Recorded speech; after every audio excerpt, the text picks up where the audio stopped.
Assalamualaikum warahmatullahi wabarakatuh.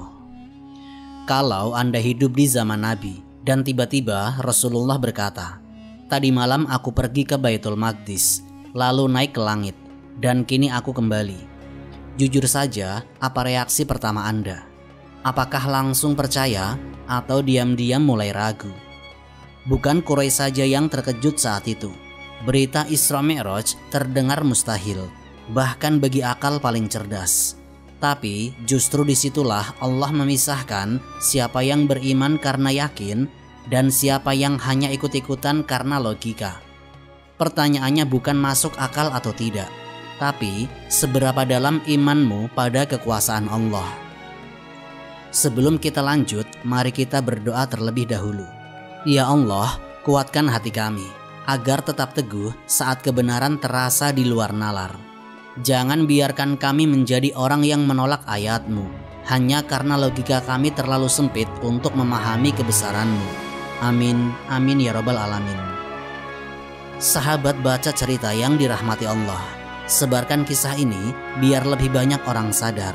Iman bukan diuji saat mudah dipercaya, tapi saat sesuatu tampak mustahil di mata manusia. Bismillah, mari kita mulai pembahasannya.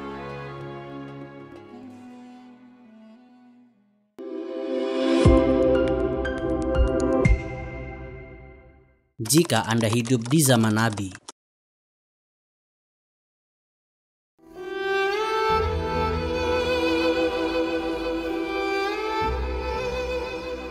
bayangkan suasana Mekah pada abad ke-7.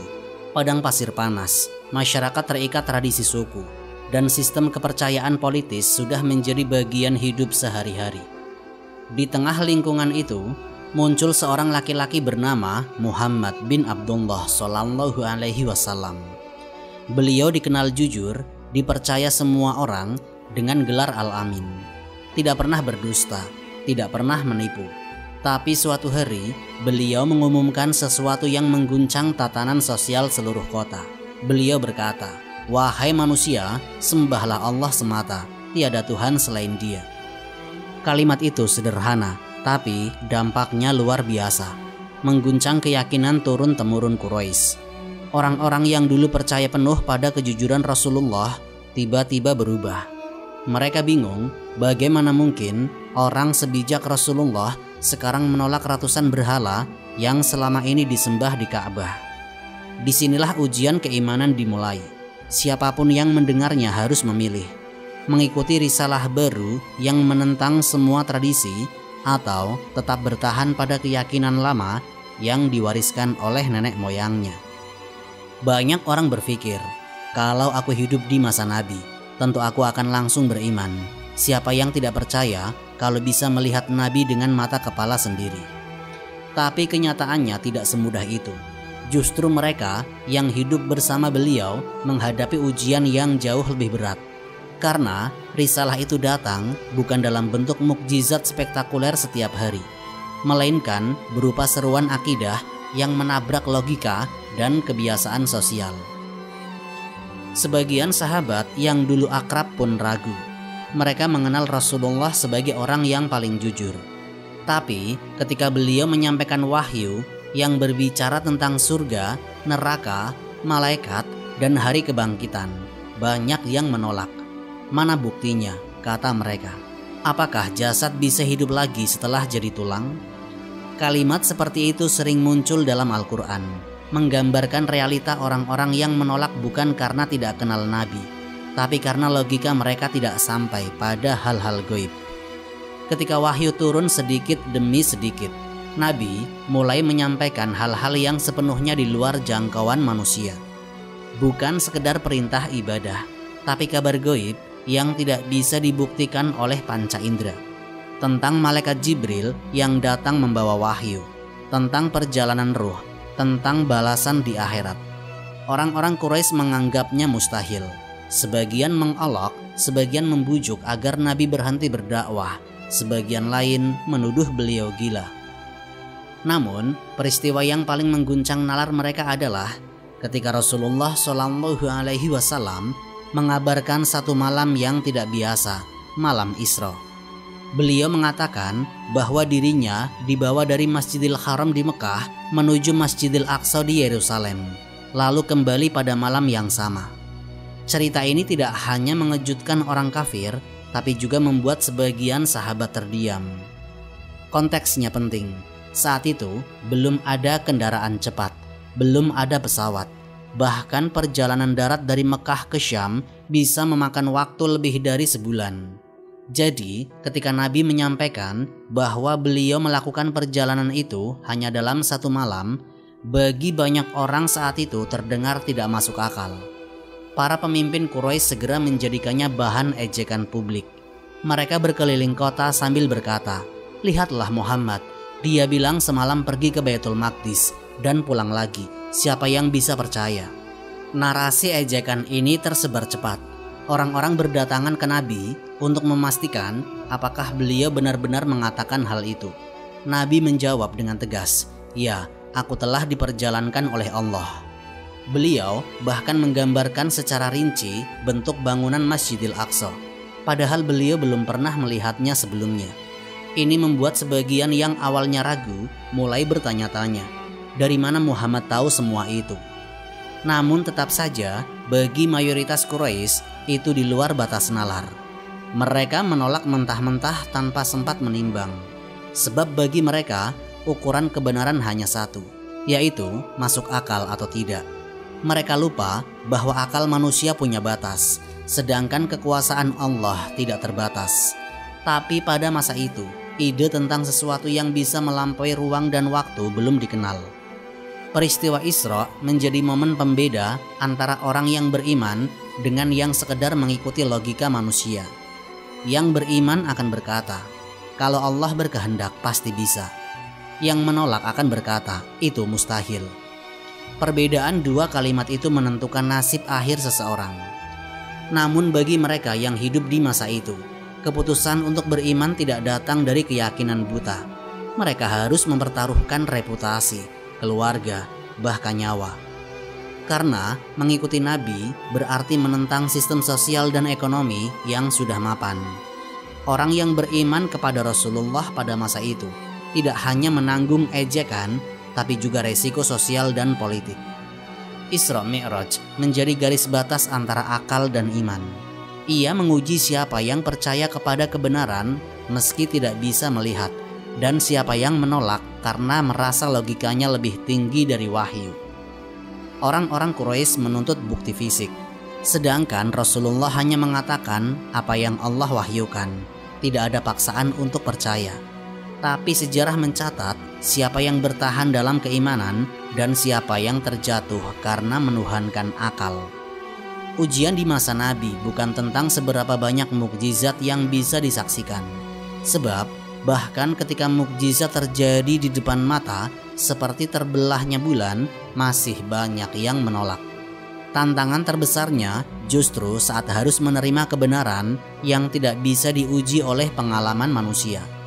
Maka pertanyaan itu tetap relevan hingga hari ini. Jika Anda hidup di zaman Nabi, apakah Anda akan beriman ketika mendengar beliau berkata, "Aku diperjalankan pada malam hari dari Masjidil Haram ke Masjidil Aqsa"? Ataukah Anda akan menjadi salah satu dari mereka yang menggeleng, tertawa, dan bahkan berkata, "Itu tidak masuk akal"? Mencerna Isra dengan akal sehat.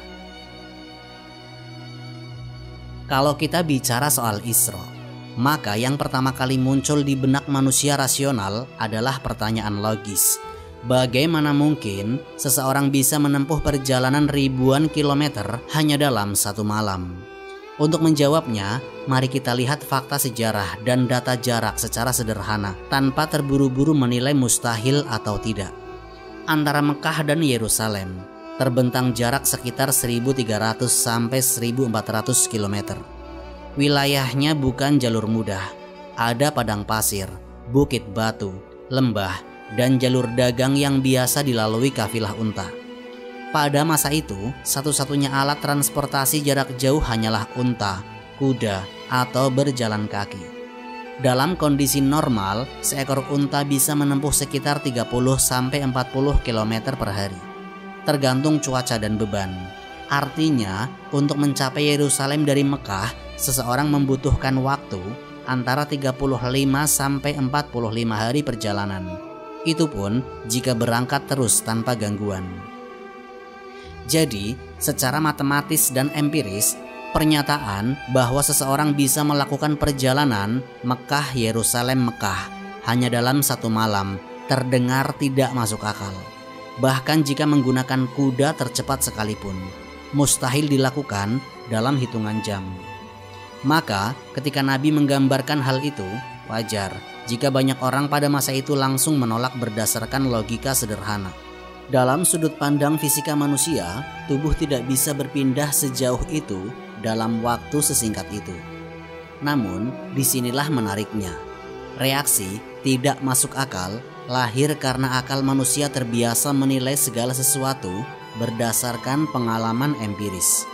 Akal bekerja dengan pola sebab akibat yang bisa diulang dan diukur. Kalau butuh 40 hari untuk mencapai Syam, maka kesimpulannya, siapapun yang mengaku melakukannya dalam semalam pasti berbohong. Ini cara berpikir manusia normal. Tapi di sisi lain, logika ini juga menunjukkan keterbatasan ruang pikir manusia. Akal hanya bisa menjangkau apa yang bisa dilihat, dihitung, dan diuji.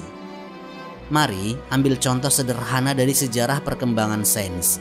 1000 tahun setelah peristiwa Isra Mi'raj, manusia masih meyakini mustahil untuk terbang di udara.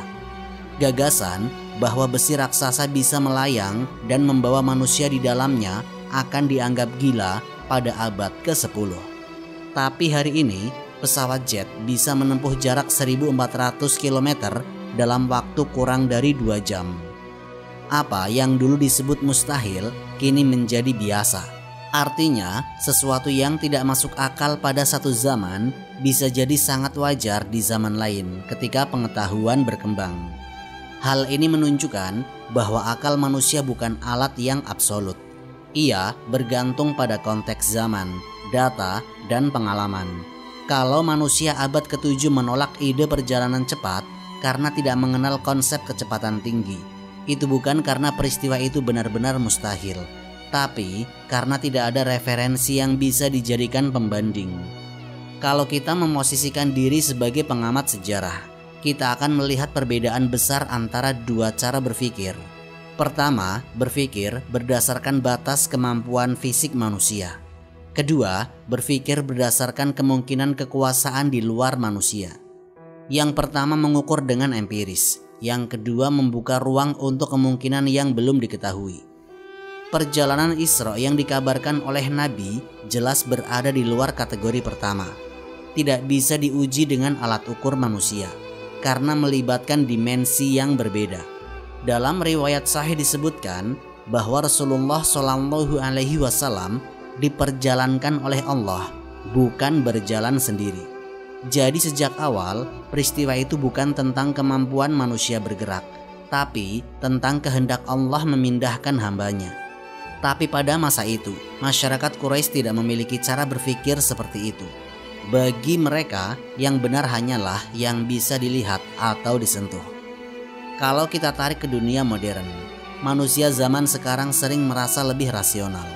Padahal pola pikirnya sama saja, yaitu hanya percaya pada yang bisa dijelaskan secara ilmiah. Namun, sains pun punya batas. Misalnya, teori kuantum membuktikan bahwa partikel bisa muncul dan lenyap dalam hitungan detik di dua tempat berbeda. Sesuatu yang secara kasat mata tidak mungkin, ternyata di dunia mikroskopik benar-benar terjadi. Artinya, bahkan di alam yang kita pahami lewat sains, ada mekanisme yang melampaui nalar manusia biasa.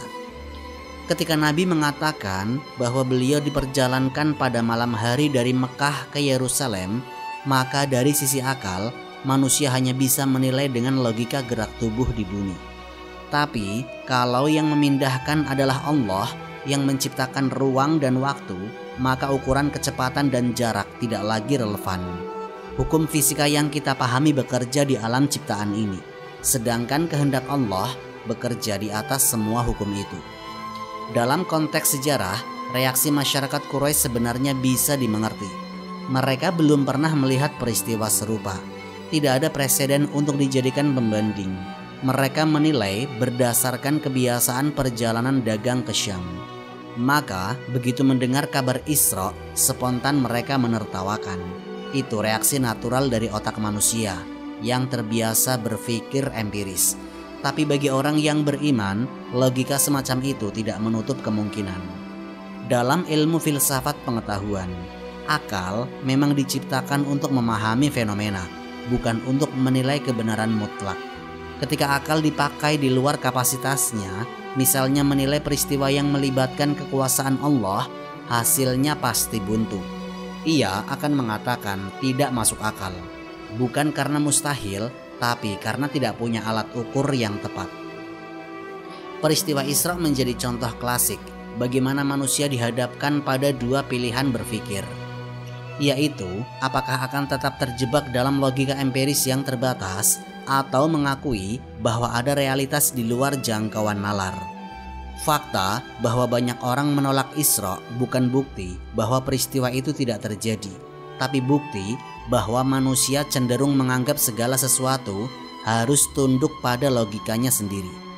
Kalau hari ini manusia bisa terbang, menembus awan, bahkan mengirim sinyal melintasi dunia dalam 1 detik, maka wajar untuk bertanya ulang, seberapa layak kata tidak masuk akal dijadikan ukuran kebenaran?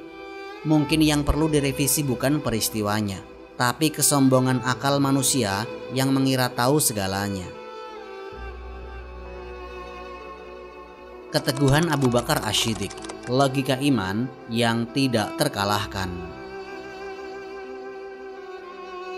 Keesokan hari setelah Nabi menceritakan peristiwa Isra, suasana Mekah benar-benar gempar. Berita itu menyebar cepat dari mulut ke mulut, dan orang-orang Quraisy segera menggunakannya sebagai bahan olok-olok untuk mempermalukan beliau. Mereka melihat kesempatan besar. Inilah momen untuk menggoyahkan kepercayaan para pengikut Nabi. Beberapa pemimpin Quraisy segera berkumpul di sekitar Ka'bah. Di antara mereka ada Abu Jahal, Uqbah bin Abi Mu'aid, dan sebagian tokoh yang dikenal licik dalam propaganda. Mereka bersepakat untuk menyebarkan cerita ini dengan satu tujuan, membuat kaum muslimin sendiri mulai ragu. Kalau Muhammad benar-benar mengaku pergi ke Baitul Maqdis dalam semalam, pasti pengikutnya akan kebingungan, kata salah satu dari mereka. Strategi mereka sederhana tapi kejam. Mereka ingin mengadu domba, terutama dengan menargetkan satu orang, yaitu Abu Bakar bin Abi Quhafa. Quraisy tahu betul bahwa Abu Bakar adalah sahabat paling dekat dan pembela paling teguh Rasulullah. Selama ini, apapun yang Nabi sampaikan, Abu Bakar selalu menjadi orang pertama yang membenarkan. Maka mereka ingin melihat apakah kali ini Abu Bakar akan goyah. Salah satu dari mereka segera menghampiri rumah Abu Bakar. Dengan nada mengejek, ia berkata, "Hai Abu Bakar, tahukah engkau apa yang dikatakan temanmu itu?" Abu Bakar menjawab dengan tenang, "Apa yang dikatakannya?" Orang Quraisy itu menahan tawa, lalu menjawab, "Dia mengaku semalam pergi ke Baitul Maqdis dan pulang lagi pagi ini." Abu Bakar Asy-Siddiq berhenti sejenak. Beliau tidak langsung menjawab. Lalu beliau bertanya satu hal yang menjadi kunci dalam sejarah keimanan umat Islam. Apakah Muhammad sendiri yang mengatakan hal itu? Orang Quraisy menjawab, "Iya, dia sendiri yang bilang begitu di depan banyak orang." Maka Abu Bakar Asy-Siddiq menatapnya dan berkata tanpa ragu sedikit pun, "Kalau begitu, itu benar." Jawaban itu menghentak semua orang. Quraisy terdiam, sebagian marah, sebagian tidak percaya.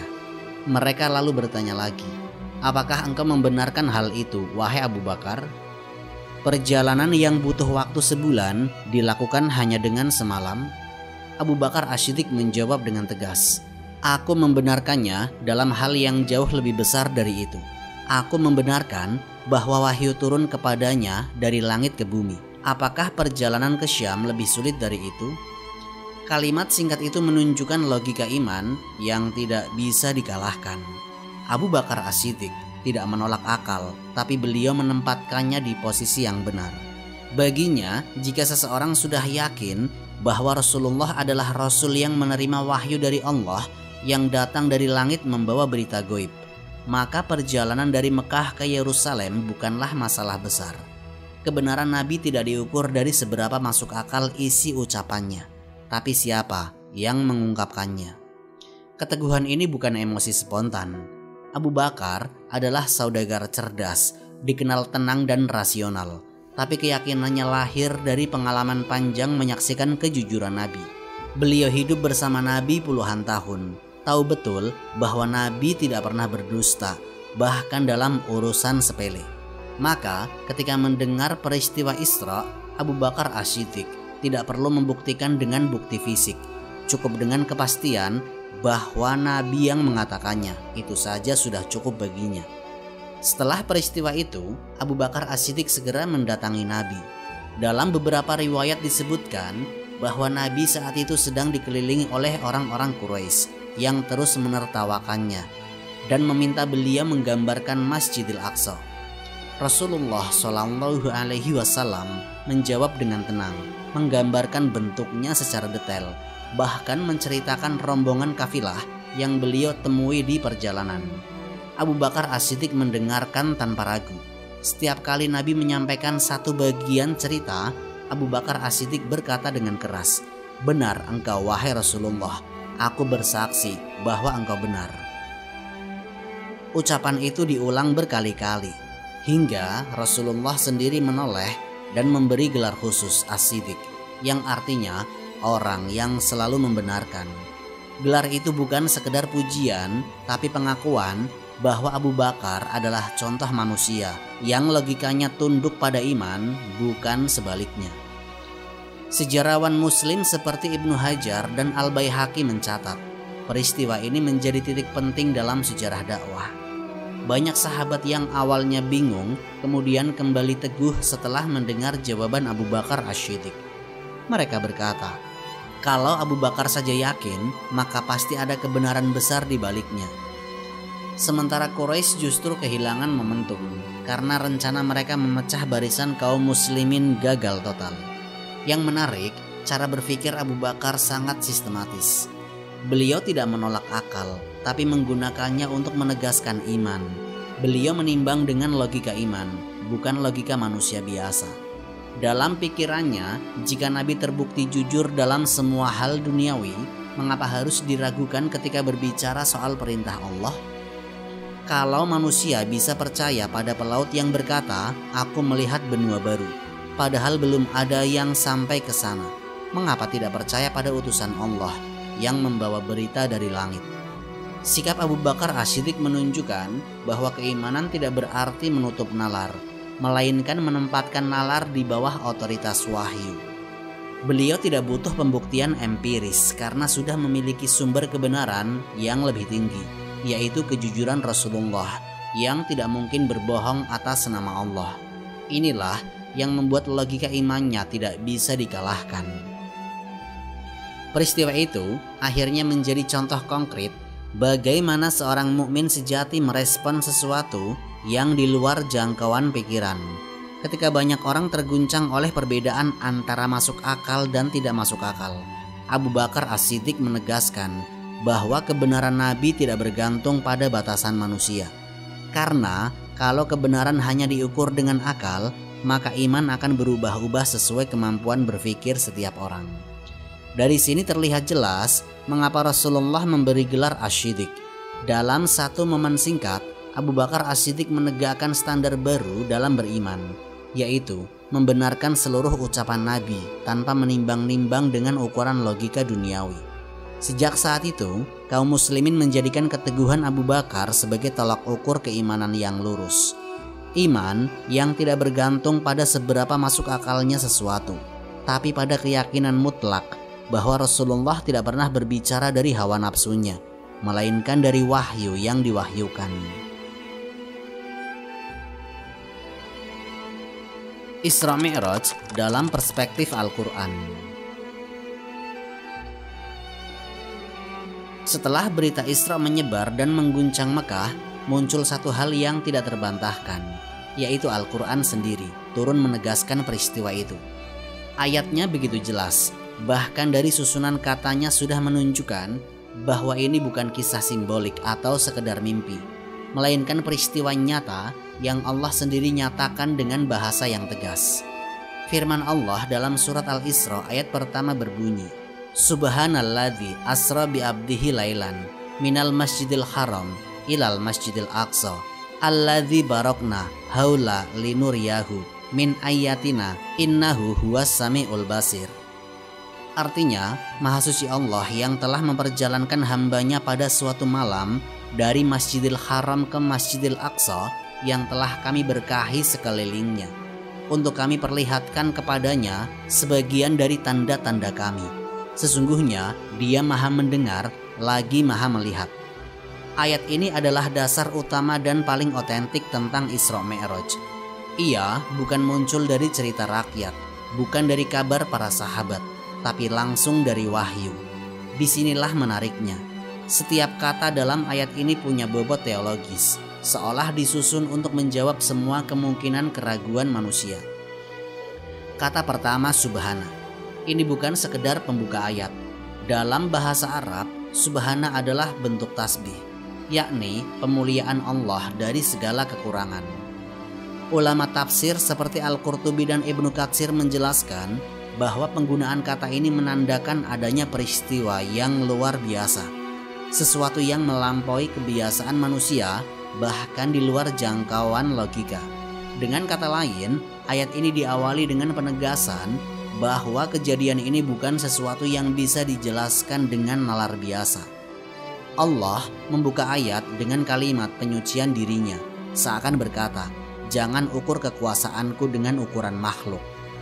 Lalu kata berikutnya asra, memperjalankan. Kata kerja ini bentuknya aktif dan subjeknya adalah Allah. Artinya Nabi tidak pergi sendiri, tapi diperjalankan oleh Allah. Ini bukan perjalanan spiritual atau pengalaman mimpi, melainkan sebuah tindakan nyata dari Sang Pencipta terhadap hambanya. Dalam bahasa Arab, bentuk asra selalu digunakan untuk perjalanan fisik di malam hari, bukan pengalaman batin.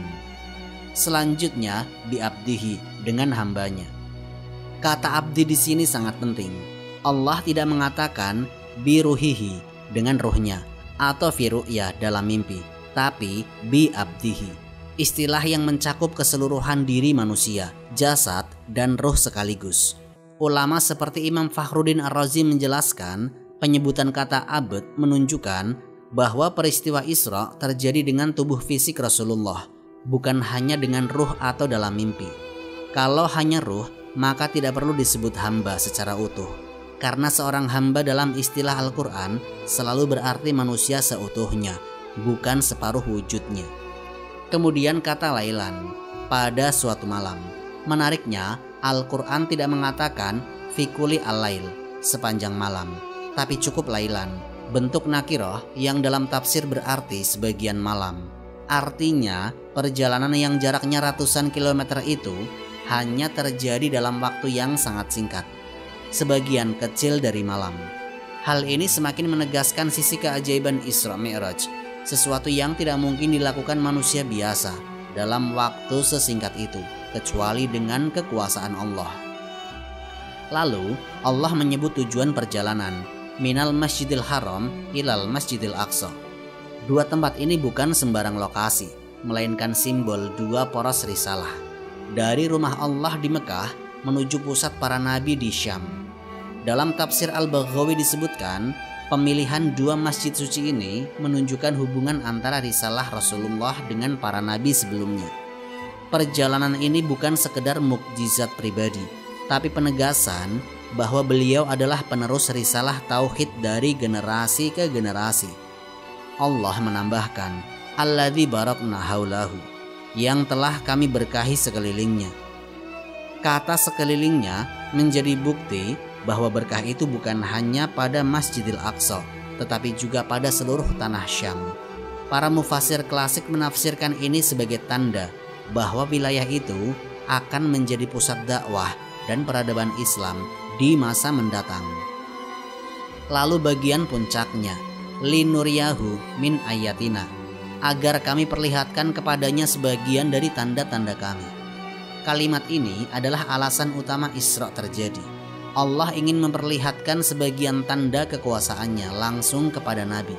Frasa min ayatina, sebagian tanda, menunjukkan bahwa apa yang Nabi lihat hanyalah sebagian kecil dari kebesaran Allah.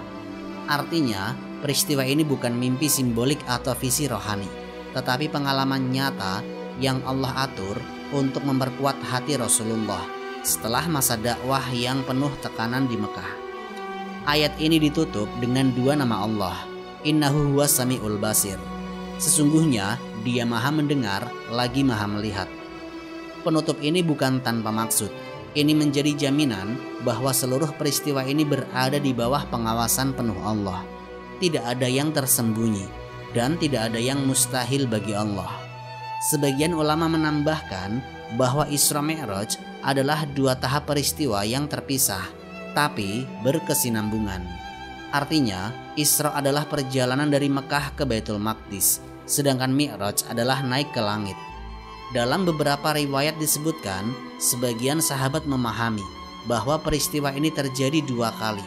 Pertama dalam bentuk ru'yah atau penglihatan, dan kedua dalam bentuk nyata dengan tubuh dan ruh.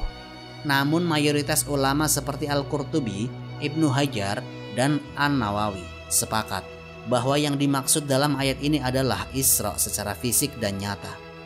Hal ini diperkuat oleh redaksi ayat yang sangat eksplisit. Tidak ada satupun indikasi bahwa ini mimpi atau perumpamaan. Jika itu hanyalah pengalaman rohani, tentu Al-Quran akan menggunakan kata ru'ya, seperti dalam kisah Nabi Ibrahim alaihissalam saat melihat dirinya menyembelih Ismail dalam mimpi. Tapi dalam kasus Isra Mi'raj tidak ada kata itu. Yang ada hanyalah asra bi abdihi, perjalanan nyata yang dilakukan oleh hamba Allah di malam hari. Dengan demikian, ayat ini bukan sekedar cerita mukjizat, tapi pernyataan resmi dari wahyu bahwa Isra Mi'raj adalah peristiwa faktual, nyata, dan disengaja sebagai bagian dari tanda kebesaran Allah. Inilah pondasi tekstual yang membuat umat Islam tidak ragu menyebut Isra Mi'raj sebagai salah satu mukjizat terbesar Rasulullah Shallallahu Alaihi Wasallam. Isra Mi'raj, cara Allah menguji iman.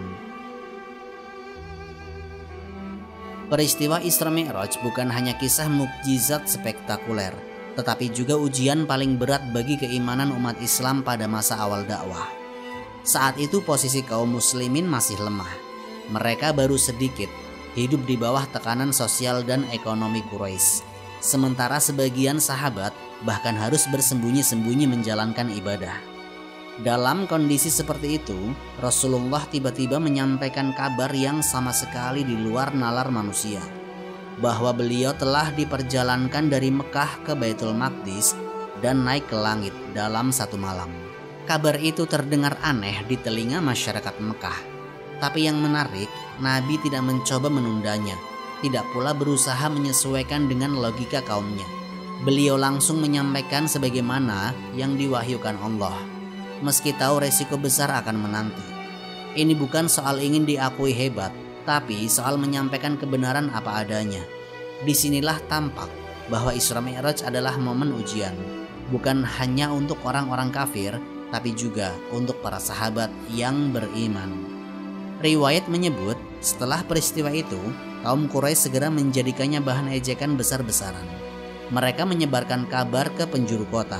Lihatlah apa yang dikatakan Muhammad.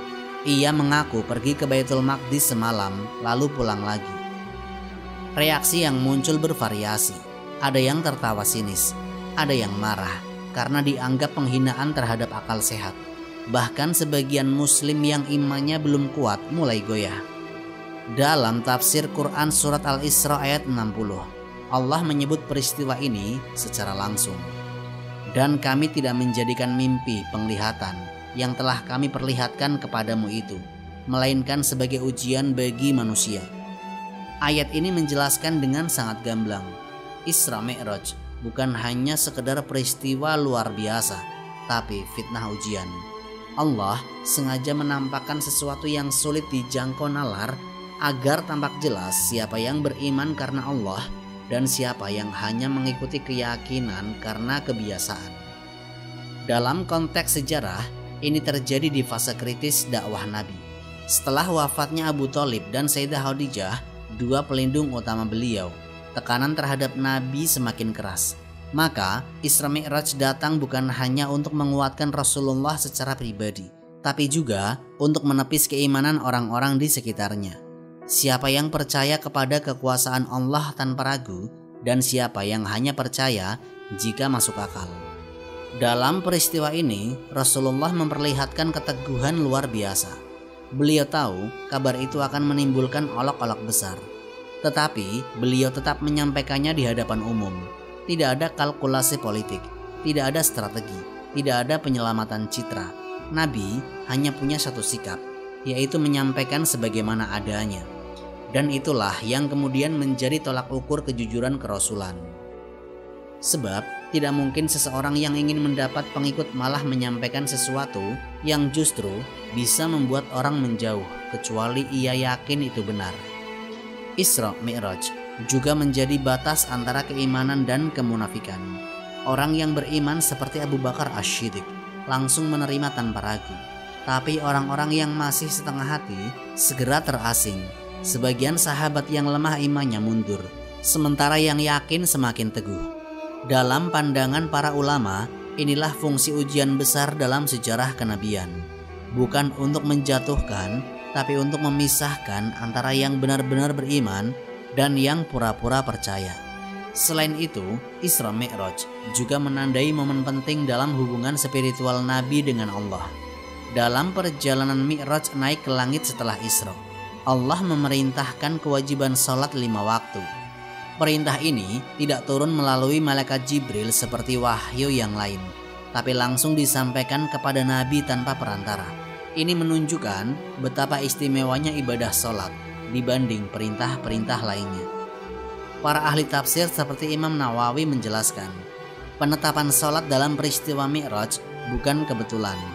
Di saat akal manusia diuji dengan hal yang di luar nalar, Allah justru menetapkan ibadah yang menghubungkan langsung antara hamba dan Tuhannya. Salat menjadi simbol keyakinan yang murni, berdiri, ruku, sujud hanya karena percaya pada sesuatu yang tidak terlihat. Sebagaimana Isra Mi'raj menuntut keimanan pada hal yang tidak bisa dijelaskan dengan logika. Dalam sejarah itu juga terdapat pelajaran ketaatan. Rasulullah menerima perintah 50 kali sholat. Lalu Allah saran kepada Nabi Musa. Beliau memohon keringanan hingga menjadi 5 kali sehari tanpa meski jumlahnya dikurangi. Allah menegaskan bahwa pahala tetap sama dengan 50. Ini bukan sekedar keringanan, melainkan bentuk kasih sayang Allah bagi umat Rasulullah. Sekaligus mengandung pesan bahwa sholat bukan beban, tapi kesempatan untuk terhubung langsung dengan Sang Pencipta sebelum Nabi terhubung langsung dalam Mi'raj. Di sisi lain, Isra Mi'raj juga menjadi titik balik semangat dakwah. Setelah peristiwa ini, Rasulullah menerima perintah untuk menyebarkan risalah lebih luas. Di Madinah nanti, salat menjadi tiang utama kehidupan masyarakat Muslim. Semua bermula dari pertemuan suci di atas langit itu. Pertemuan yang menjadi hasil dari sebuah perjalanan yang semula dianggap mustahil. Ulama seperti Ibnu Hajar dan Al-Qurtubi menafsirkan bahwa Isra Mi'raj berfungsi sebagai tadrib imani, latihan keimanan. Ujian seperti ini memang selalu muncul dalam sejarah para nabi. Nabi Ibrahim diuji dengan perintah menyembelih anaknya. Nabi Nuh diuji dengan kapal di tengah daratan. Dan Nabi Muhammad SAW dengan perjalanan melampaui logika manusia. Semua mengarah pada satu hal, yaitu Allah ingin menanamkan bahwa iman sejati bukan sekedar tahu, tapi tunduk kepada kebenaran walau belum memahami sepenuhnya. Bagi para masyarakat, Isra Mi'raj adalah tonggak pertama setelah kejadian itu. Mereka tidak lagi sekedar pengikut, tapi malah menjadi saksi kebenaran Rasulullah SAW. Bagi kaum musyrik, ia menjadi alasan tambahan untuk menolak. Dan bagi Allah, ini adalah mekanisme ilahi yang menyeleksi hati manusia. Siapa yang mengagungkan kebesarannya dan siapa yang menimbang kebenaran dengan ukuran otaknya sendiri. Semua itu terekam bukan hanya dalam sejarah, tapi juga dalam struktur ayat Al-Quran yang menegaskan bahwa peristiwa itu adalah fitnah linnas, ujian bagi manusia, bukan untuk mempermalukan diri, tapi mendidik. Sebab ujian iman tidak datang dalam bentuk yang mudah diterima, melainkan dalam sesuatu yang membuat manusia berpikir ulang tentang siapa yang sebenarnya memiliki kekuasaan mutlak atas alam. Akal bukan segalanya, menemukan kebenaran melampaui logika. Setelah semua peristiwa Isra Mi'raj selesai, satu pelajaran besar muncul dari seluruh rangkaian kejadian itu. Ternyata, akal manusia tidak selalu cukup untuk menjangkau kebenaran yang datang dari Allah. Bukan karena akal itu salah, tapi karena akal punya batas. Ia hanya bisa menilai berdasarkan apa yang bisa diindra, diukir atau dibuktikan dengan pengalaman. Sedangkan wahyu datang dari sumber yang melampaui alam fisik, dari sisi Allah yang tidak terikat oleh ruang dan waktu. Disinilah perbedaan antara kaum Quraisy dan Abu Bakar As-Siddiq menjadi sangat jelas. Kaum Quraisy menolak peristiwa Isra karena mereka menilainya dengan logika murni. Dalam cara berpikir mereka, perjalanan dari Mekah ke Baitul Maqdis dalam semalam adalah mustahil. Mereka menghitung jarak, memperhatikan kecepatan unta, dan menertawakan Rasulullah karena hasil hitungan mereka tidak sesuai dengan apa yang beliau sampaikan. Akal mereka berhenti pada batas hukum alam yang mereka kenal. Sedangkan Abu Bakar As-Siddiq berpikir dengan cara yang berbeda. Beliau tidak menolak akal, tapi menempatkan akal di tempatnya. Beliau tahu bahwa kebenaran wahyu tidak bergantung pada bisa atau tidaknya sesuatu dijelaskan dengan logika manusia. Beliau hanya bertanya, apakah Muhammad sendiri yang mengatakan itu? Ketika dijawab ya, Abu Bakar As-Siddiq langsung menegaskan, kalau begitu itu benar. Baginya, jika wahyu yang jauh lebih sulit untuk dibuktikan bisa ia yakini, maka perjalanan Isra yang hanya perkara jarak tentu lebih mudah diterima. Inilah yang disebut oleh para ulama sebagai logika iman. Bukan anti rasional, tapi sadar bahwa rasio punya batas. Akal bisa memahami bagaimana api membakar, tapi tidak bisa menjelaskan bagaimana Nabi Ibrahim tidak terbakar.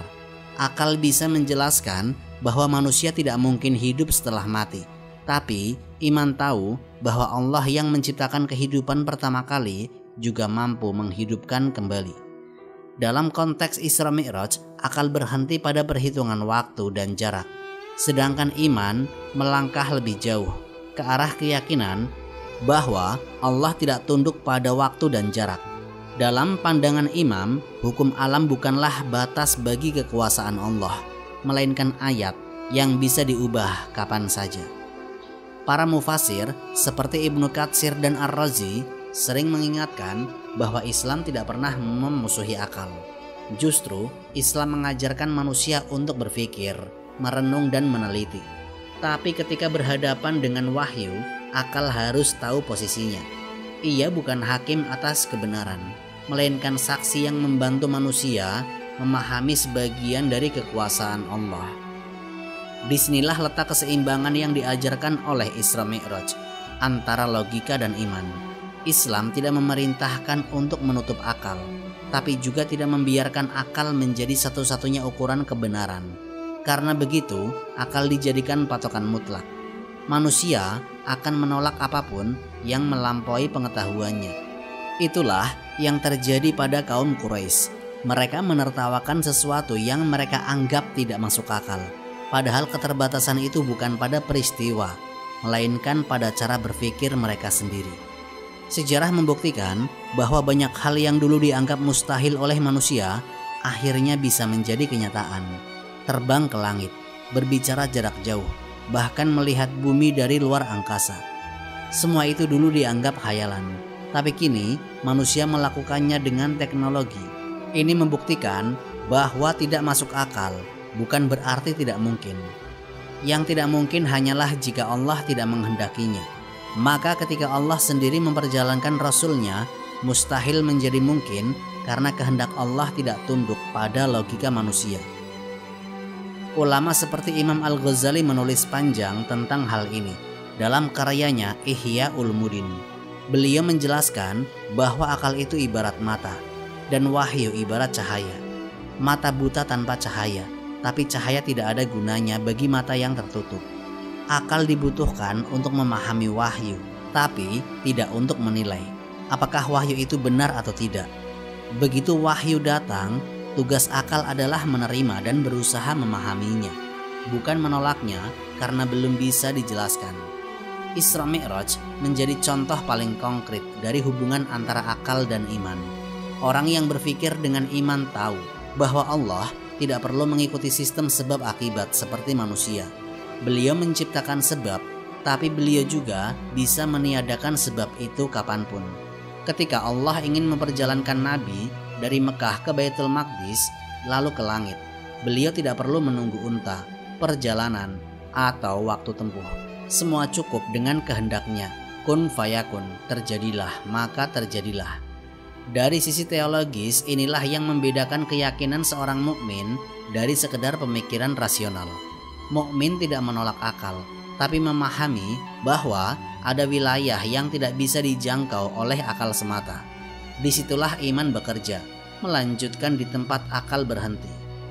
Kalau seluruh kebenaran hanya diukur dengan logika, maka tidak akan ada ruang bagi mukjizat.